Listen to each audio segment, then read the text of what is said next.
Hi guys! Kamusta? Ako si Red Quaresma at welcome back sa aking channel. At kung bago pa lang kayo sa aking channel, huwag niyong kalimutan na mag-subscribe at sipain nyo yung tiny bell button dun sa baba para updated kayo kung meron ako mga bagong video na i-upload dito sa aking channel.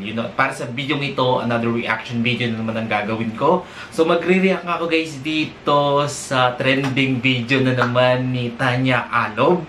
And yeah, sobrang excited ako guys na mapanood to. Kaya i-play na natin to without further ado. Let's begin in 1, 2, 3, go. Alright. Okay, bilang tayo guys ng 3, 2, 1, go. So, here we go.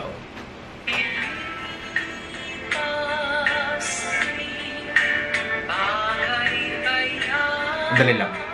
Ulitin natin guys. Grabe, nakabaon siya sa buhangin guys.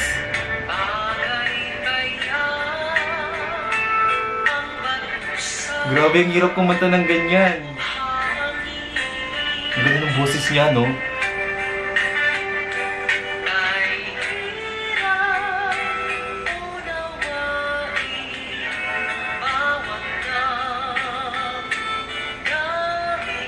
Ang galing, ang husay, ang lupit.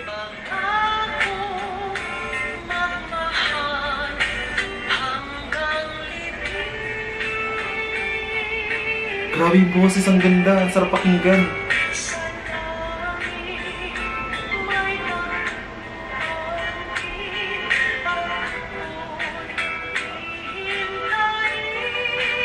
Wow.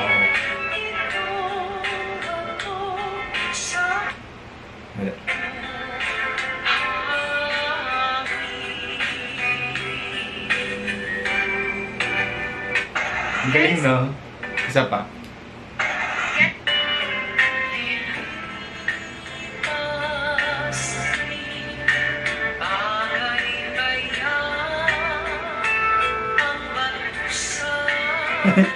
Na-amaze ako guys, ang galing. Kahirap kumuha ng hangin dito sa diaphragm, no? Tapos, she can sing very well.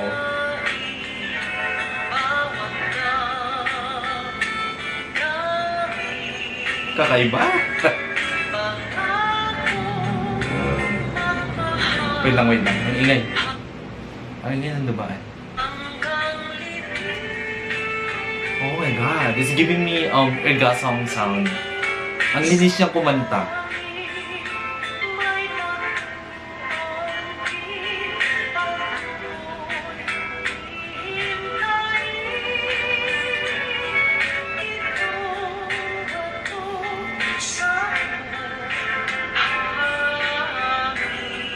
Hey!